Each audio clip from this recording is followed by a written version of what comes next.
Alrighty, here we are, and it's time to get starched. Today I want to show you how to strengthen the subscapularis, which is going to be one of your rotator cuff muscles, which sits on the front side of the shoulder blade, and its job is to internally rotate the shoulder.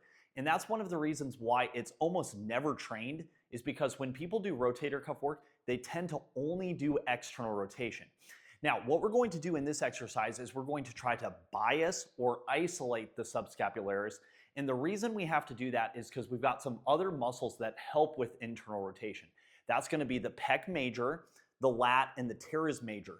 So when it comes to trying to get load or force into the subscapularis, it's going to be a little bit tricky because if we set up in any of these positions, the lat and the pec tend to steal all that force. So I tend to try to bias the subscapularis in a prone position.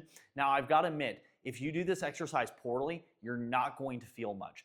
But the subscapularis is super important for opening up space on the AC joint. And if you get any type of shoulder impingement or pain, you're going to really notice how you struggle with this exercise. So what we're going to do is we're going to set up in prone.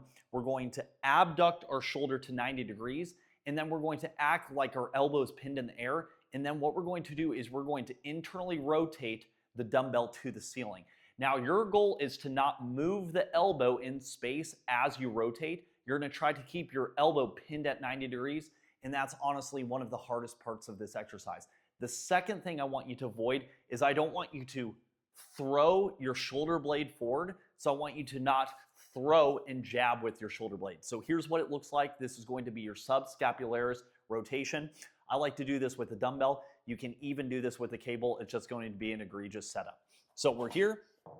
I'm going to go prone, and then I'm going to abduct to 90 degrees, and then I'm going to super glue my elbow into the air. So I want to keep my elbow at the same space. I've got a 90-degree bend at the elbow, and then I'm going to slowly internally rotate or rotate the dumbbell up to the ceiling without throwing my shoulder forward, and then I'm going to slowly lower down. Rotate up, keep the 90-degree, pause, and slowly lower down. One more time, I do not want you moving your elbow in space. I don't want you going up and down, and I don't want you throwing your shoulder blade forward, and I want you to keep the tempo slow and controlled. And if you do this right, you should feel this on the side where you've been having shoulder issues, that you are weak. Maybe you've got some discomfort, and you're going to find out that you've probably been undertraining your subscapularis. So try it out, check it out, and get started.